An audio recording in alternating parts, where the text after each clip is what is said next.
warahmatullahi wabarakatuh.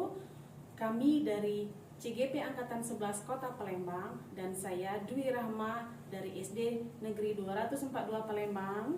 Saya Fatma Novita dari SD Negeri 123 Palembang. Saya Gita Punyasari dari SD 146 Kota Palembang. Di sini kami akan melakukan praktek coaching di modul 2.3 demonstrasi kontekstual. Selamat menyaksikan.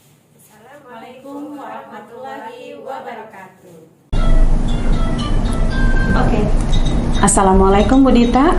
Waalaikumsalam Bu Dwi. Gimana kabarnya hari ini? Alhamdulillah sangat luar biasa sekali Bu Dwi. Bu Dwi sendiri gimana kabarnya? Alhamdulillah saya juga luar biasa hari ini, penuh semangat untuk mengobservasi Bu Dita pada hari ini. Masya Allah, terima kasih Bu Dwi. Oke Bu Dita, sebelum kita mulai proses coachingnya, saya sebagai observer pada hari ini akan melihat proses coachingnya Bu Dita. Nah, sebelum kita mulai percakapannya, ada beberapa hal yang ingin saya sampaikan terkait rubrik penilaian yang akan saya sampaikan pada hari ini. Nah, di sini rubrik penilaian yang akan saya sampaikan mengenai prinsip-prinsip coaching, di mana prinsip coaching itu ada 3. Yang pertama tentang kemitraan, kemudian ada proses kreatif, dan yang ketiga itu memaksimalkan potensi. Kemudian ada kompetensi inti coaching, yang mana juga ada 3, yaitu tentang presence, kehadiran penuh. Terus yang kedua mendengarkan aktif, dan yang ketiga yaitu mengajukan pertanyaan berbobot. Nah, yang terakhir rubrik penilaiannya yaitu tentang tujuan, identifikasi, rencana aksi, tanggung jawab, yang mana akan diterapkan dalam alur tirta. Baik Bu Dita, sebelum kita mulai proses coachingnya, ada beberapa pertanyaan yang ingin saya tanyakan kepada Bu Dita. Nah, pertanyaan yang pertama yaitu saya ingin sekali tahu ini menanyakan kompetensi coaching yang ingin dikembangkan sama Bu Dita itu apa saja? Kompetensi yang ingin saya kembangkan tentunya sebagai seorang coach, saya ingin menjadi pendengar yang aktif, kemudian sebagai present ya, hadir dengan penuh, sehingga nanti coachnya bisa saling berinteraksi dengan baik. Coachnya juga bisa mengeluarkan ide-ide tentang permasalahan-permasalahan yang akan dia selesaikan sendiri, seperti itu Bu. Oh, seperti itu ya Bu Dita. Oke. Baik, pertanyaan yang kedua yaitu saya ingin tahu bagian kompetensi spesifik mana yang ingin Ibu ini lakukan. Tentunya sebagai coach dalam memberikan pertanyaan kita harus menggunakan alur yang jelas ya Bu Dwi ya. Tentunya ada alur tirta yang sangat komplit ya, dengan adanya tujuan, kemudian adanya identifikasi, rencana aksi, kemudian tanggung jawab, sehingga nanti coach dapat menemukan terhadap solusi-solusi permasalahannya dan dapat menyelesaikannya seperti itu. Baik sekali, benar sekali. Baik, yang pertanyaan selanjutnya itu tentang indikator. Nah, indikator ketercapaian yang Ibu Dita harapkan dalam praktek coaching kita pada hari ini apa? Indikatornya ya sebagai coach tadi Bu Dwi, kita harus menggunakan alur yang jelas. Itu tadi ada tujuan kemudian ada identifikasi, kemudian juga ada rencana aksi, dan yang terakhir itu adalah bagaimana seorang coach bisa bertanggung jawab terhadap permasalahan-permasalahan yang akan dihadapi, seperti itu. Baik, luar biasa ya Bu Dita. Oke, semangat ya Bu Dita untuk praktek coachingnya. Baik, terima kasih Bu Dwi sudah berbagi hari ini untuk sebagai observer saya. Ya, silakan praktek coachingnya. Baik, siap. Assalamualaikum Bu Dita. Waalaikumsalam Bu Dwi. Assalamualaikum Bu Fatma, gimana kabarnya hari ini?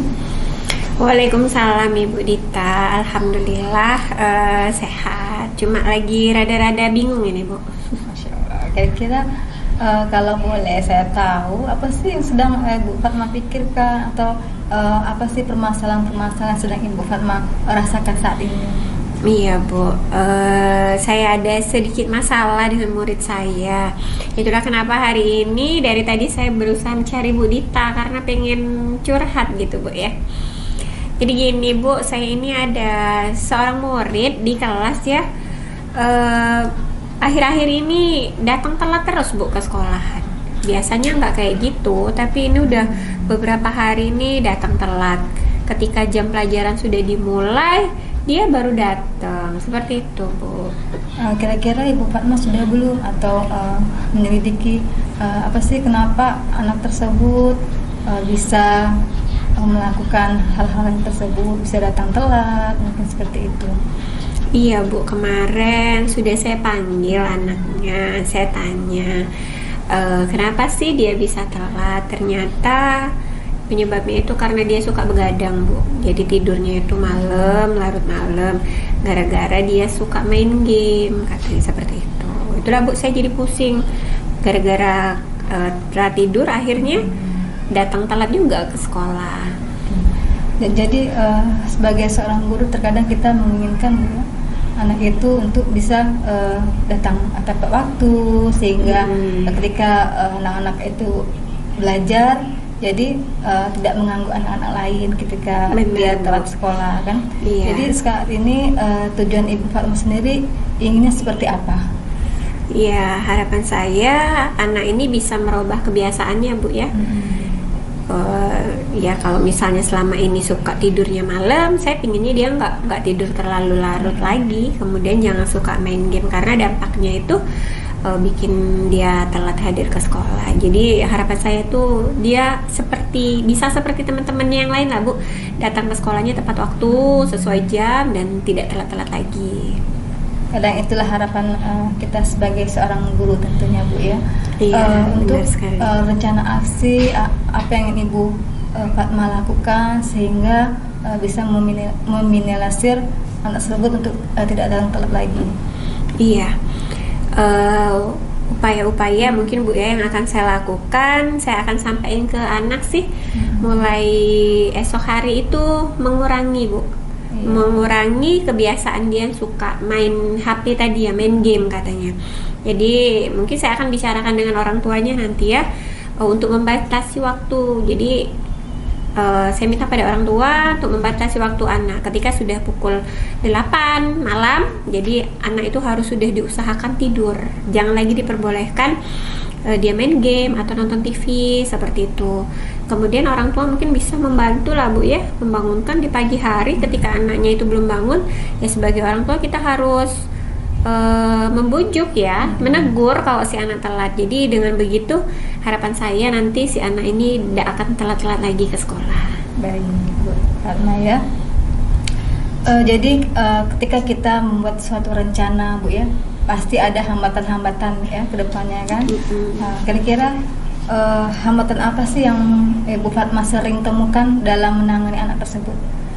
Iya, hambatannya mungkin kurangnya komunikasi kali Bu ya. Selama ini kan taunya kita anak ini telat, kita berpikir karena dia ini males atau seperti apa. Mungkin dengan kedepannya menjalin komunikasi, kita mencarikan titik sebab penyebabnya. Jadi kalau misalnya kita sudah tahu penyebabnya, dari situ tadi kita akan bisa mencari jalan untuk menyelesaikan permasalahannya itu tersebut.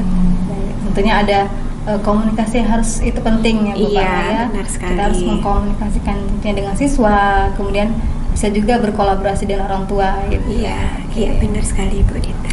Jadi untuk permasalahan yang Ibu Fatma saat ini rasakan, Ibu Fatma saat ini apa sih dukungan-dukungan yang ingin Ibu Fatma kira-kira sebagai sehingga permasalahan Ibu Fatma ini bisa dapat terselesaikan dengan baik seperti itu. Iya, kalau dukungan yang paling utama sepertinya dari orang tua ya Bu ya, karena si anak ini kan penyebab keterlambatannya itu dari rumah, karena dia itu tidurnya terlalu larut malam sehingga susah bangun pagi.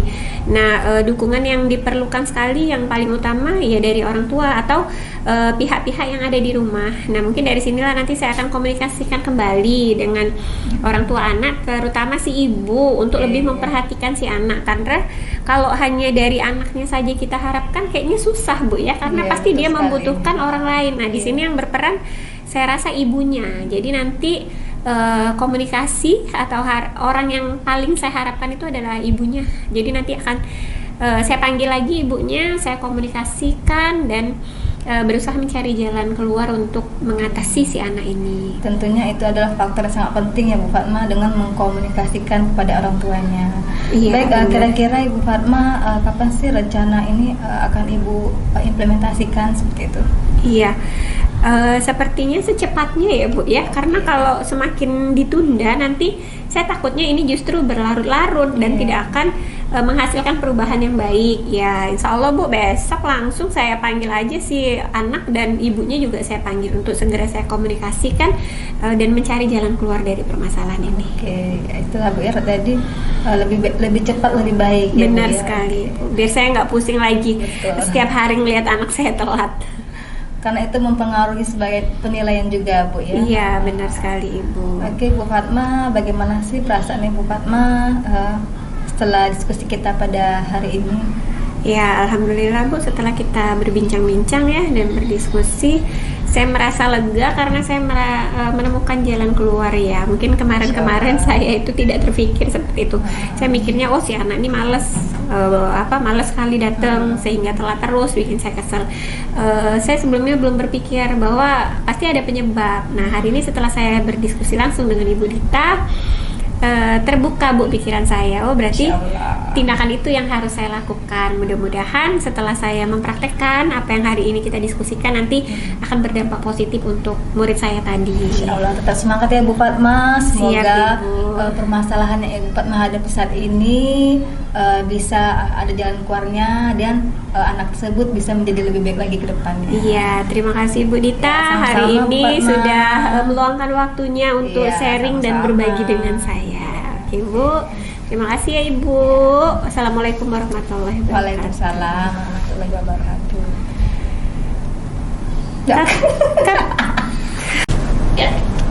Assalamualaikum Bu Dita. Waalaikumsalam Bu Dwi.